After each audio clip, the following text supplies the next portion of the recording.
Saudara yang terkasih Tuhan Yesus, kita bersyukur hari ini kita boleh kembali bersama-sama mendengarkan firman Tuhan.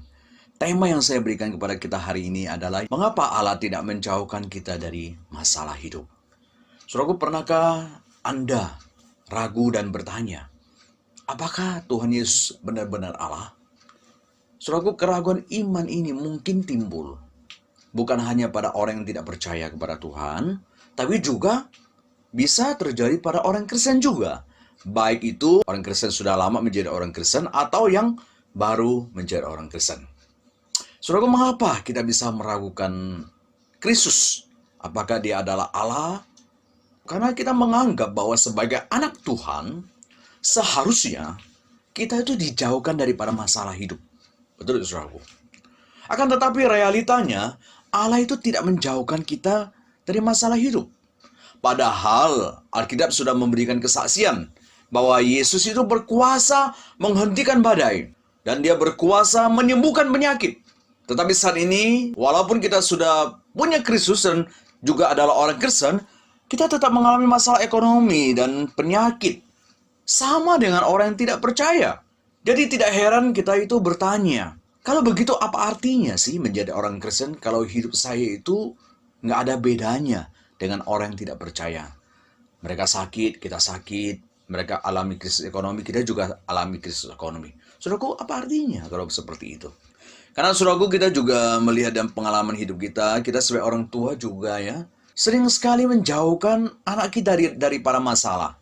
Betul tidak, saudaraku? Misalnya saat kita tahu anak kita itu akan jatuh dari tangga pada saat anak kita masih kecil ya. Nah, kita sudah akan menghalangi pintu kita dengan pagar agar dia tidak jatuh kan. Lalu lain lagi kita lihat saat anak kita tahu ya dia akan mengambil obat nyamuk yang berbahaya bagi dia, akan membuat dia keracunan kalau dia meminumnya. Kita akan jauhkan akan obat nyamuk itu daripada yang bisa dia capai supaya dia tidak keracunan. Atau pada saat kita lihat anak kita menghadapi ujian semester, kita akan bantu dia belajar supaya dia jangan dapat nilai kecil kan. Atau apalagi jangan sampai dia tidak naik kelas. Jadi kita akan berusaha terus membantu dia, mencegah dia, supaya dia tidak masuk ke dalam masalah. Jadi kita berpikir, saudara, kita sebagai orang tua saja, berusaha membuat anak kita itu jauh daripada kecelakaan, dijauhkan daripada masalah. Jadi harusnya Tuhan ini adalah Bapa kita yang berkuasa dan juga penuh mengasihi, juga harusnya menjauhkan kita dari kecelakaan, kerugian, dan kegagalan. Apalagi penyakit yang akan membawa kita kepada kematian dan kesusahan. Oleh saudara-saudaraku, karena kita masih menghadapi masalah, kita mulai bertanya, sebenarnya apa yang Alkitab saksikan bahwa Yesus Kristus adalah Allah yang berkuasa menghentikan badai dan menyembuhkan penyakit, benar atau tidak sih? Kalau benar, mengapa saya tidak mengalami seperti yang dikatakan oleh Alkitab? Padahal, saudaraku, kita mungkin sudah berdoa dengan iman, dengan sungguh-sungguh, supaya kita jangan kena penyakit. Ternyata malah kena kanker, malah kena virus. Kita pun sudah berdoa sebelum pandemi ini, agar jangan sampai kita terdampak akan masalah ekonomi. Malahan, kita lihat banyak orang Kristen yang bangkrut, penghasilan menurun, terkena PHK, dan gaji dipotong. Nah, saudaraku, di dalam menghadapi pergumulan saat ini, bagaimana kita bisa mengatasi krisis iman ini? Nah, saudaraku, untuk menjawab pertanyaan ini, saya akan bertanya dulu kepada Anda. Pertanyaan saya adalah, apakah Allah harus menjauhkan kita dari para masalah, saudaraku? Coba saudara pikirkan. Saudaraku, ketika saya yang juga mempunyai pemikiran seperti itu, bahwa harusnya kita dijauhkan dari para masalah, saya justru menemukan bahwa ternyata Allah tidak harus menjauhkan kita dari para masalah. Saya menemukan dalam Alkitab bahwa sekalipun Tuhan Maha Kuasa dan Maha Kasih, Allah tidak harus menjauhkan kita dari para masalah hidup. Mengapa, saudaraku? Karena ternyata banyak hal yang baik di dalam masalah yang kita alami. Oleh karena ada hal yang baik di dalam masalah yang Tuhan izinkan terjadi dalam hidup kita, maka Allah bisa memakainya, saudaraku, untuk menggenapi rencananya. Saudaraku, coba kita lihat. Allah tidak menjauhkan Tuhan Yesus daripada penderitaan di salib, bukan? Saya mau bertanya kepada saudara dan saya. Allah tahu enggak? bahwa Tuhan Yesus akan disalib dan dikhianati oleh murid-muridnya. Tahu bukan? Lalu kenapa Allah tidak menjauhkan Yesus dari salib, menjauhkan Yesus dari dikhianati oleh murid-muridnya, Yudas dan Petrus? Ya dong, harusnya kan dia dijauhkan. Karena dia adalah anak Allah. Mengapa, saudaraku? Karena melalui salib, Tuhan memakai penderitaan salib Tuhan Yesus ini untuk menggenapi rencana keselamatannya bagi manusia. Maka saudaraku, saya bertanya kembali, apa jadinya jika Allah menjauhkan Yesus dari penderitaan salib? Padahal Yesus sudah berdoa agar Tuhan Allah melepaskan dia daripada cawan penderitaan ini. Apa jadinya kalau Allah mendengar doa Yesus, menjauhkan Yesus daripada salib? Jadinya adalah karena keselamatan Allah bagi manusia tidak akan tergenapi. Jadi saudaraku, ada hal yang baik dari penderitaan Kristus sehingga tidak perlu jauhkan. Saudaraku, demikian juga saya lihat di dalam Alkitab, Allah juga tidak menjauhkan Paulus daripada penderitaan. Padahal saudaraku, kita lihat Paulus itu setia sekali di dalam pelayanan. Tetapi dia tetap mengalami kesulitan hingga putus asa. Saudara bisa baca di 2 Korintus pasal 1 ayat 8 ya. Dikatakan di sini, sebab kami tahu saudara supaya kamu tahu akan penderitaan kami di Asia kecil. Beban yang ditanggungkan atas kami adalah begitu besar dan begitu berat, sehingga kami telah putus asa juga akan hidup kami. 2 Korintus pasal 1 ayat 8 ya. Paulus katakan dia sudah putus asa juga karena kesulitan yang besar. Saudara, demikian juga bahkan Tuhan yang sudah berjanji untuk mencukupi kebutuhan kita, sampai dia pun berkata, janganlah kamu khawatir akan makanan dan pakaian, karena Allah akan memelihara kita. Burung saja dipelihara, pasti kamu dipelihara. Ternyata Allah yang berjanji seperti itu tidak menjauhkan Paulus dari kelaparan dan ketelanjangan. Kita bisa lihat di dalam 1 Korintus pasal 4 ayat 11. Sampai pada saat itu kami lapar, haus, telanjang, dipukul, dan hidup mengembara. Saudara, bayangkan saja, saudara. Allah yang berjanji, jangan khawatir akan makan apa, pakai apa. Justru membiarkan Paulus telanjang dan lapar. Mengapa Tuhan tidak menjauhkan Paulus dari penderitaan ini? Karena ada hal yang baik daripada penderitaan ini. Apa yang baik, saudaraku? Karena Tuhan sedang memakai penderitaan Paulus untuk menggenapi rencananya atas hidup Paulus. Yaitu apa? Agar Paulus tidak bersandar pada diri sendiri, tetapi pada Tuhan. Itu yang dikatakan oleh Paulus sendiri di dalam perenungannya ketika dia putus asa. Hanya dia menemukan ternyata Tuhan mempunyai maksud yang baik. Kita lihat di 2 Korintus pasal 9. Bahkan kami merasa seolah-olah kami telah dijatuhi hukuman mati. Tetapi hal itu terjadi supaya kami jangan menaruh kepercayaan pada diri sendiri, tetapi hanya kepada Allah yang membangkitkan orang mati. Saudaraku, jadi karena Tuhan juga tidak menjauhkan penderitaan dari anaknya Yesus Kristus, Tuhan juga tidak menjauhkan Paulus yang setia melayani Tuhan dari penderitaan penyakit, kelaparan, dan ketelanjangan. Karena ada yang baik di dalam masalah yang mereka hadapi.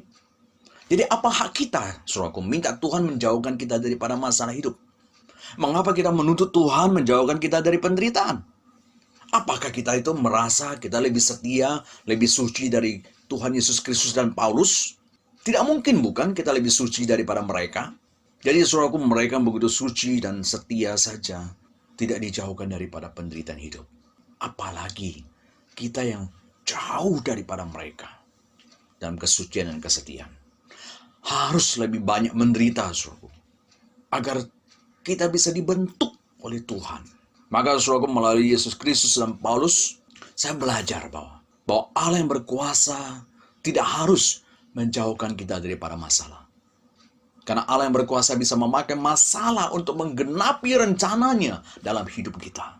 Maka saudaraku, apa yang harus kita lakukan untuk mengatasi keraguan kita pada Kristus saat kita berada di dalam penderitaan dan masalah saat ini, saudaraku? Yang harus kita lakukan adalah merubah pikiran kita. Dari berpikir bahwa sebagai anak Tuhan, Tuhan harus menjauhkan kita daripada masalah.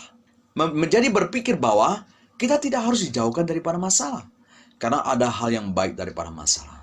Karena ada hal yang baik daripada masalah, maka Tuhan yang berkuasa menjauhkan kita daripada masalah juga berkuasa memakai masalah tersebut untuk menggenapi rencananya dalam hidup kita. Jadi saudaraku, beriman bukan hanya percaya bahwa tidak ada yang mustahil bagi Allah untuk menjauhkan kita dari para masalah, untuk menyembuhkan penyakit kita.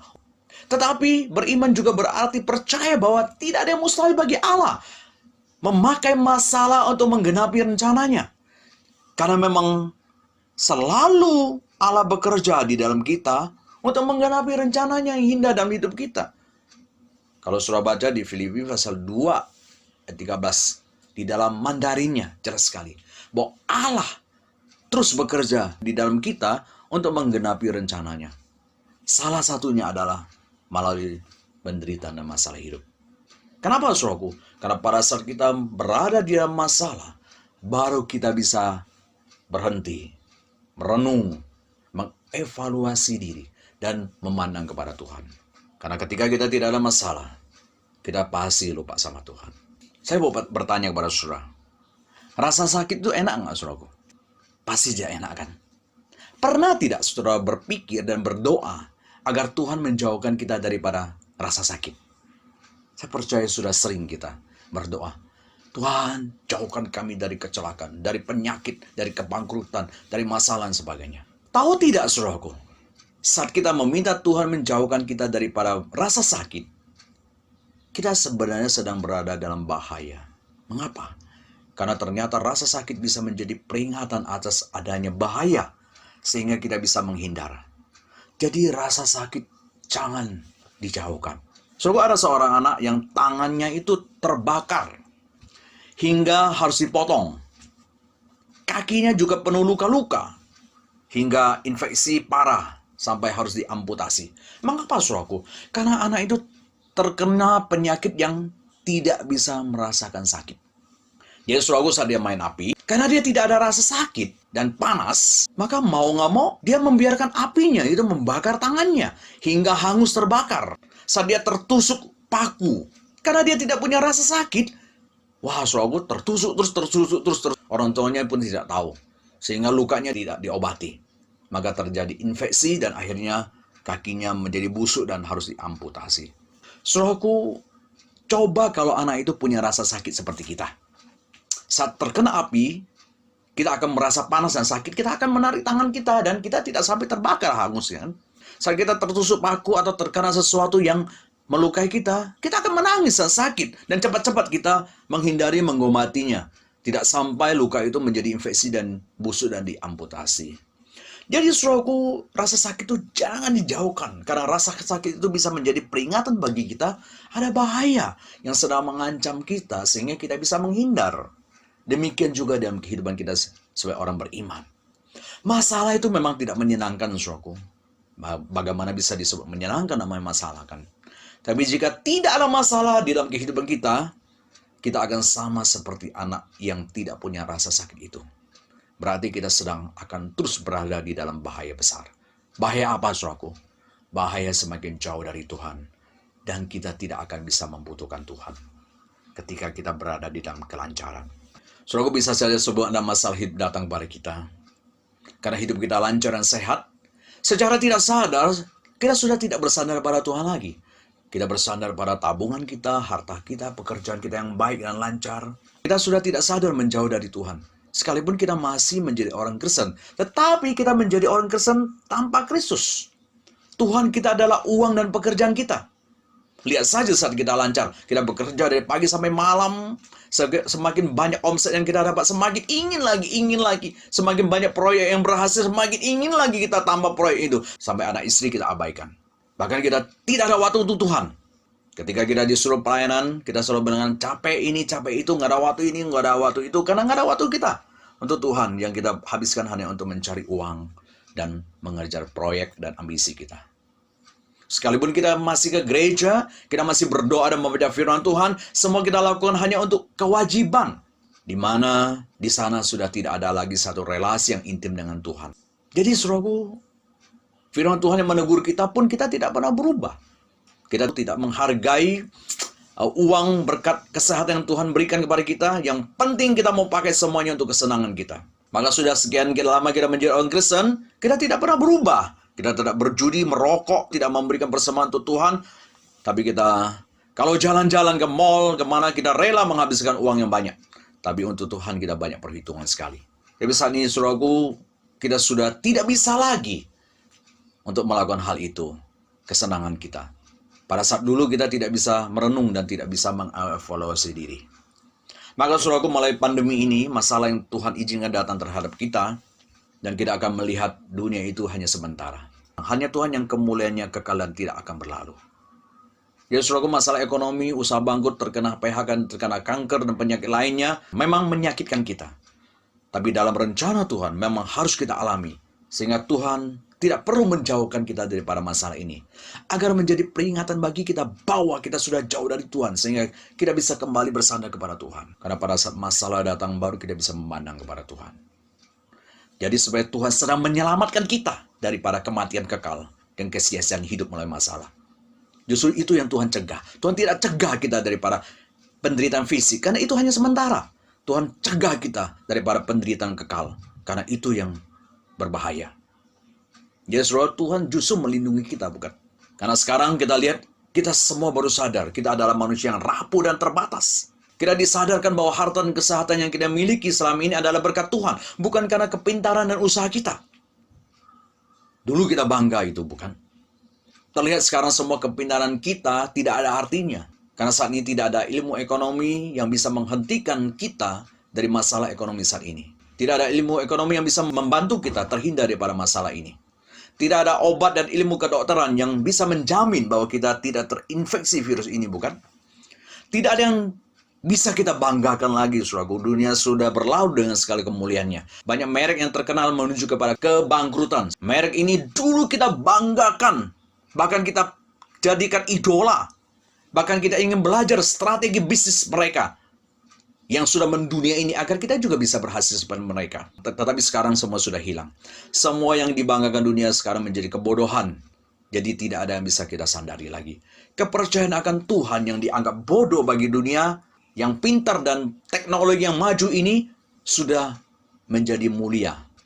Karena sekarang saudara, semua orang, baik ilmuwan, dokter, ahli ekonomi, sepakat bahwa hanya Tuhan yang bisa menghentikan virus ini dan memulihkan krisis ekonomi ini. Maka saudaraku, jika kita masih berpikir bahwa orang Kristen harus dijauhkan daripada masalah, pasti kita akan kecewa, saudaraku. Makanya saudaraku, coba kita mengerti bahwa Tuhan tidak harus menjauhkan kita daripada masalah. Karena ada yang baik daripada masalah yang kita alami. Karena ada yang baik, maka Tuhan bisa memakai masalah yang Tuhan izinkan terjadi atas hidup kita ini untuk menggenapi rencananya.